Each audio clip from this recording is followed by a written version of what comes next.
Gab Live. I have with me today a very exciting guest, Dr. Lia Jiannine. Dr. Leah is a sexual health expert and an associate professor of health and human performance at Nova Southeastern University. Thank you so much for coming today. We're so excited to Thank have you for you. having me. Everybody is talking about you. And actually, Dr. Leah is going to be on the front cover of our Inspire Health magazine coming up. Um, and that's going to be one of our prettiest covers ever because she's so gorgeous. Not only that, she has she has taught me more than I ever thought I didn't know. You have to watch her show. I just got to tell you, you got to watch her show because it's super informative. So, Dr. I Leah, love you this. want to tell us about your show? You want to tell us about your show and Absolutely. all the stuff that you share with everybody? Well, as I say in the beginning of every show, we talk a lot about sex and relationships with a lot of the latest research and a little common sense. In season two, what's really cool is we have a man on the street segment, which show I'm Mm. interviewing people on the streets, actually in Los Olas, and asking them random questions about their sex lives. It's not too risque, but it has been tons of fun, lots of laughs. We did the first one we filmed during the day, and the second one we filmed a little bit later. As the night progressed, people got a little more candid with their answers, so that was always nice. And yeah, love it. And then we also have several interviews with medical experts. And for the wide variety of things, we had people that specialized in women's health and people that specialized in men's health and urology and psychology and overall just various issues, but all those were amazing. And co-host Derek Latta, which has been loads of fun. He definitely offers a male perspective. My husband loves Oh, him, yes, thinks he he's does. hilarious. Oh yeah, Yeah, oh he yeah, does it's a give male input. perspective. Well, and I think it's really great because sometimes when we focus on Mhm. research and teaching, we get caught in our academic lingo, and he'll be quick to say, "What is that? Like, please explain more." And so he keeps me laughing, and it's been a lot of fun to film with him. I know. Yeah, well, he keeps us all laughing too. Yeah, I'm with you. Uh, So oh, what are absolutely. the topics that you're gonna cover? Because 'Cause I've got a Well, whole list of things you're gonna cover. oh, absolutely. There is, people always ask questions about lubricants. What's better, water-based, oil-based? So we address all of the different types of lubricants. Also, various exercises for sex that can help you.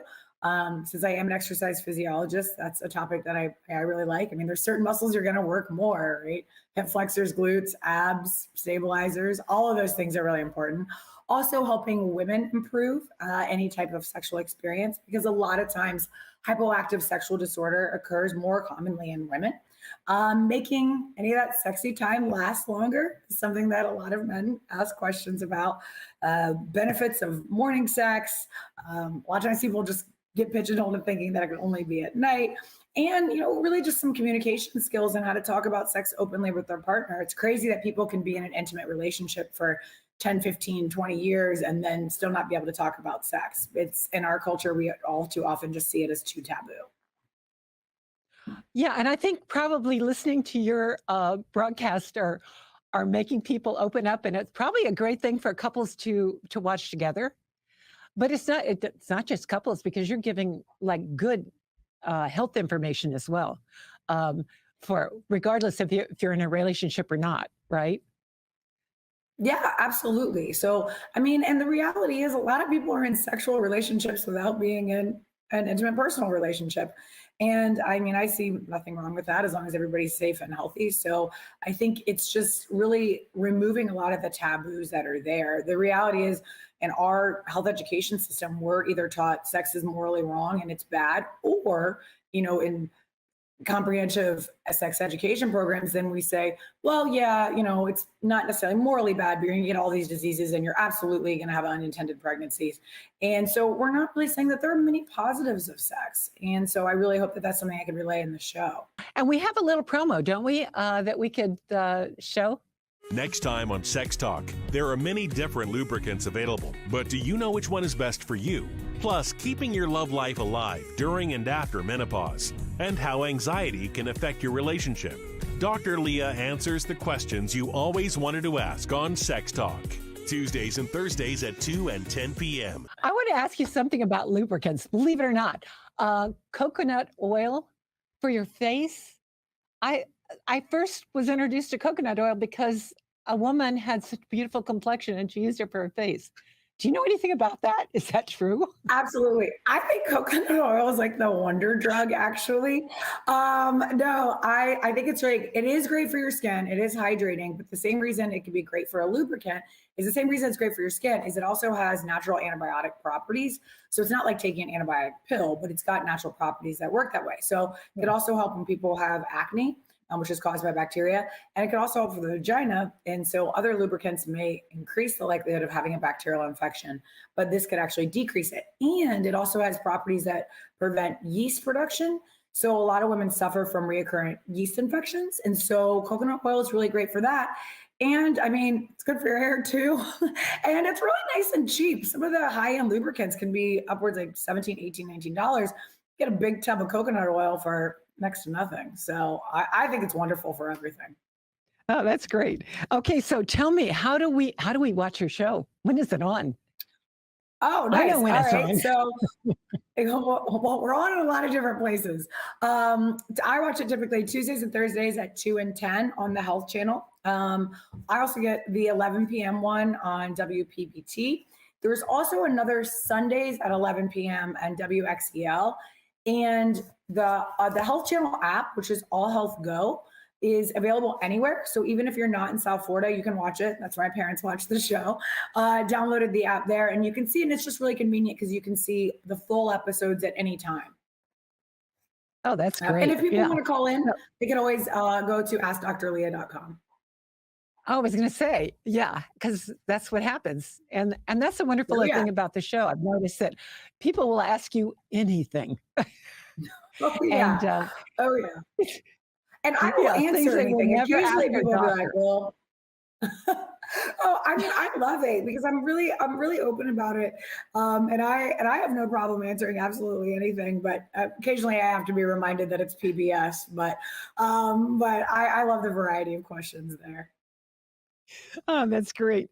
So, aside from your show, which is amazing, there are so many things coming up this season, Oh yeah. and actually, we have you can talk about a couple of them, but we have a video for that too. Your South Florida PBS March Sneak Peek. Meet the beloved Nobel Prize-winning writer Toni Morrison For me, the history of Black people is so beautiful. on American Masters. We've read The Hours, the book. Now experience The Hours, the opera. Look for the Kevin Puts and Greg Pierce opera, The Hours, on great performances at the Met. I just needed one familiar thing I could lean on, and it was you. I am your midwife, and my overwhelming concern is for your well-being and for that of the baby. On Masterpiece. My mother is determined that Mr. Colburn and I would be well matched. Say what? Sanditon. On Masterpiece. Welcome to Versailles. The fate of millions rests on your shoulders. We are not suited to one another. It won't be long before he slings her out of France. I'm the Queen of France. Tune in to South Florida PBS. So many exciting shows coming up, and there's more too. But I want you to. I don't know if people know it, but if you're a member, you're a Passport member. A lot of these things you can see the seasons before they even come out. So that's one of the benefits. So guys, if you're not a member, you need to be. Everybody I bring on the show tells me they're members, so I believe them. So besides that, I mean, they covered a few things, but there's some other stuff. Girl Talk. Tell us about some of those other things. You can read them if you're on it.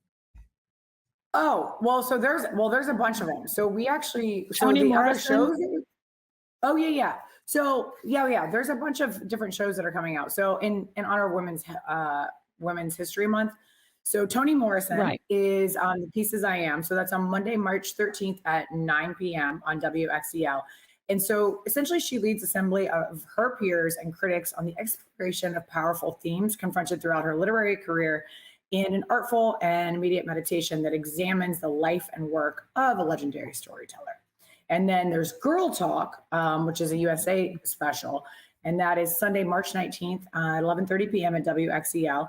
And so this is a cool story. It's on the cutthroat, boy-dominated world of high school. And Girl Talk actually tells the story of 5 girls on a diverse, top-ranked Massachusetts debate team. And then I know Georgia O'Keeffe. What? I said that sounds like fun. Oh yeah, absolutely, absolutely. And then I'm sorry, we have a lag time. And then Georgia O'Keeffe. So as she has a Woman on Paper, which is Friday, March 31st at 11:30 p.m. And so she's talking about the story of when she was teaching at Columbia College in South Carolina in the academic year of 1915 and 1916, she found her voice with a series of innovative black and white abstract cultural drawings, which represented the racial breakdown and tradition-led art in her career in a whole new direction. So all of those should be really exciting for our Women's History Month. We also have the Women's Health Fair, which is coming up. So that's going to be on Saturday, March 25th. It's from 10 a.m. to 2 p.m. at Miami-Dade, their West Campus. So that's located in Doral. And the Women's Health Fair will be an event that's bringing together a bunch of women and for different workshops that have to deal with menstruation, pregnancy, menopause, emotional health. And, women will have the opportunity to interact with different health and medical experts at booths that will focus on really all the resources they need. Various CPR and various health screenings, which are so important, and all too often we neglect those. Both men and women neglect them. And I will actually be hosting the sexual health seminar. So I'll be discussing a variety of topics such as sex after menopause, ways to cope with being touched out, which is kind of when you have a kid and your kid's touching you all the time. Now you don't want to touch your husband anymore. Or how to prevent endometriosis pain during intimacy, which is when the lining of your uterus actually ends up growing outside of your uterus. So it could cause a lot of pain during any type of sexual activity. So that's a really full plate for you at the fair, and everybody's invited. And it's my understanding the first 100 people or 200? Yep, first 100 people first 100 people that RSVP and attend the health fair will receive a Health Channel goodie bag, and that's filled with a bunch of different items. So first 100 to RSVP and attend. Can't just get away with one. Right, and there's a place to RSVP there. It just kind of directs you. Okay, so now that we've covered all the points that we're supposed to cover or that we wanted to cover, I need to know more about you. How did you get into the business? Actually, a wide variety. I am kind of all over the place. I joke with my students that I have research and academic ADD because I love all topics. So I actually started in public health as an undergraduate at University of Florida. And then I progressed to exercise physiology, quite simply because I had already had almost a complete master's in public health as well. And so I wanted to also do the exercise phys side. And I started teaching fitness classes at the recreation center, which I loved. Then I got one of the greatest advices that I ever got when pursuing a dissertation or pursuing a PhD is pick a dissertation topic that you will not be sick of in 4 years, because that's what you have to do all day. So I was like, sex, why not? This sounds fun. And it also really combined. So I looked at the effects of exercise on sexual functioning. And so, which combined both of my degrees in the past as well. So it also just made me more marketable as a professor to have both areas. So I thought it was perfect and I loved it. And, I do actually research a wide variety of other topics. I've done stuff with the NFL Combine, and I've done stuff researching like the validity and reliability of hydration machines and various supplements. I'm very active in International Society of Sports Nutrition, but sex is always what people find interesting. So I was a guest speaker on about 5 or 6 times with the Health Channel, and I talked about a variety of issues, but true to form, sex is the most interesting, and it's really the area that I'm most specialized. So when they came back, and then I was like, I love it. I love the opportunity to talk and educate people. It's what I do every day as a professor. So I love to be able to do it on this scale. Yeah. So you obviously love teaching, and that makes you a natural on TV. So thank you. I love it. And it wasn't something that I necessarily expected. I have absolutely no media training, whatever. I mean, I am somebody that's in a lab and does research, but I do love talking to students and I am an extreme extrovert. So hopefully that comes through. Definitely. Definitely comes through. Yeah. So coming up on South Florida PBS, Call the Midwife. Do you love that show? I do. And it's one of those things that I can live stream now because I'm a Passport member. You see, there you go. That's So perfect. what is your favorite show? Oh boy. Well, I liked the ones. Okay, so I'm going to sound like an academic nerd again. They're currently right now. That's a tough call. I liked the ones that other people probably would not have liked as much. But I liked back in the day when they were bringing in a lot of experts in a variety of topics. So it would be like a chiropractor or something that I'm not familiar with at all. I know that those were not as exciting to everybody else, but my nerd shines through on occasion. So what can I say? No, my daughter's a nerd too, so I get it. Exactly. Cool nerds. Do you know what just for her, I read Codebreaker because she's doing a dissertation. She's getting a PhD and her topic is fungal sex. So it has to do with fungus. And I was going to say, I don't know anything about Codebreaker. What? Okay. You haven't read Codebreaker? No. You are going to love actually this haven't. book. I'm ready to read it a second time. It's a thriller that is real. It has to do with Jennifer Doudna, who was the one that figured out how to use CRISPR. So you don't know any? Oh, you're going to love this book. No. Trust me on this. Oh gosh, I'm going to sound very ignorant when I say this, but I typically don't pleasure read, which I know sounds awful, but the reality is because I'm either reading to research a journal article or an upcoming publication. So then when I have a break, I'm like, the ocean, music, so I haven't found myself reading like novels or fiction or things of that nature anywhere near the level that people would think. Well, that's the great thing about Codebreaker. It's not fiction. It's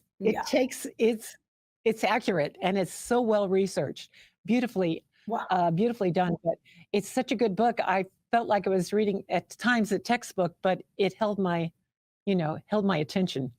Wow. All right. Well, now I have to check it out. You have got to read.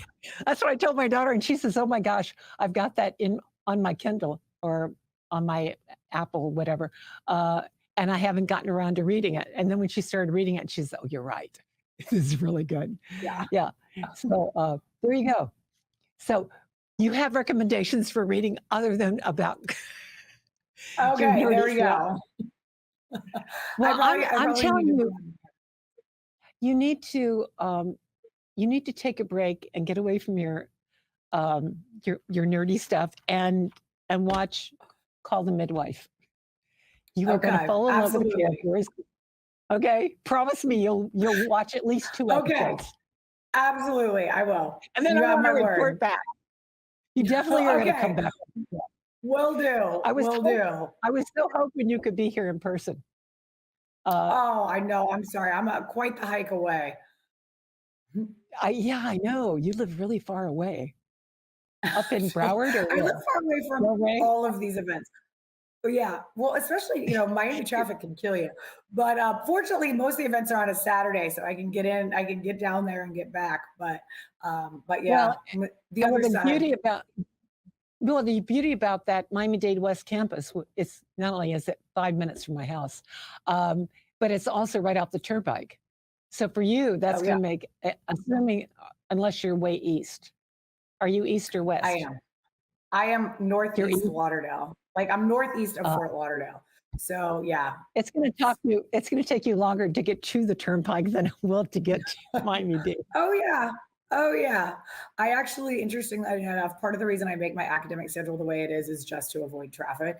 And I'm a very impatient person. So it saves quite a bit of time just to it really does. I have no problem going in later and leaving at 8:30 at night. People think I'm crazy, but I'm like, yeah, I drive straight home. Makes sense to me. No, I get it. I'm at the office before everybody. I think there's just 2 of us here when I get here. Yeah. So so That's tell the middle me, of the night for me. what's that? Oh, I said that's like the middle of the night for me, like 5 a.m. Like, no, that's rough. Yeah, but I miss all the traffic, and No, then there you go. I've got so many events at night. I'm usually home way after that. So, so what's coming up next for you? Are you doing it? In fact, what classes do you teach? We never got into that. So yeah, so right now I'm teaching research methods, which is actually much more exciting than it sounds. People typically, everybody hates statistics. So I joke that it's like people have such low standards that it's wonderful. It's one of my favorite classes to teach. Like, as long as they're not miserable, then they're happy. But it really is a lot of fun. I encourage people to research whatever they want. And I love the more bizarre projects. I love to learn from them as well.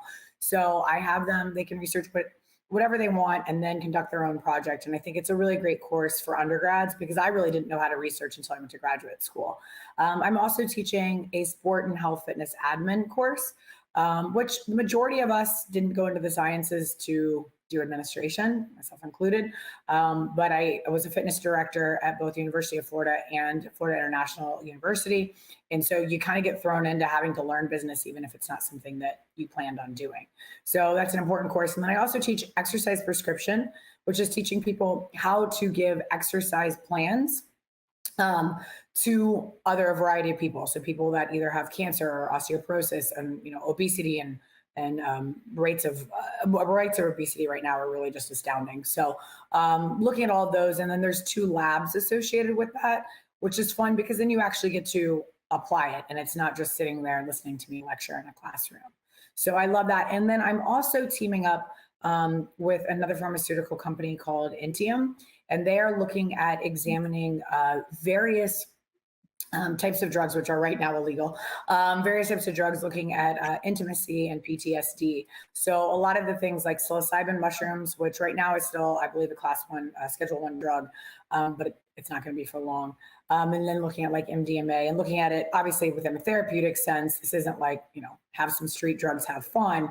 It'd be only doing it 2 or 3 times, a combination of therapies, but that's in the really early stages. And so, waiting on really the FDA to approve that. So that's just one of the side things that I do that I'm really passionate about. And if you look up anything on psychedelics and PTSD, the research is really astounding for how it has helped people. So there's no reason to think that it wouldn't help people in terms of sexual functioning as well.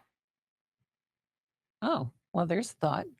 So, yeah. Well, you're the perfect person to be involved with that, right? Thank you.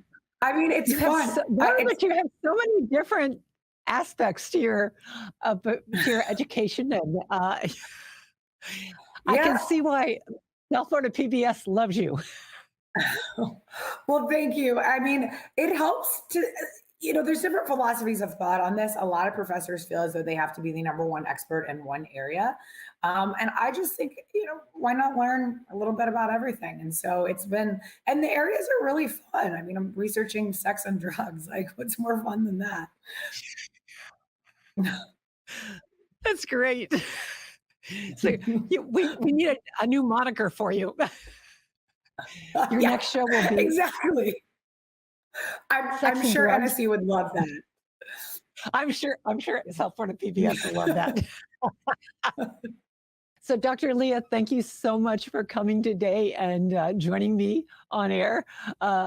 And thanks, South Florida PBS, for sponsoring the show and for providing all this amazing community resource material on air. And Dr. Leah, you're right up there. Thanks again for coming. Thank you so much. I really, really appreciate it. This has been lots of fun. Yeah, it has. Thank you so much, too. All right. Until next week, have a great day.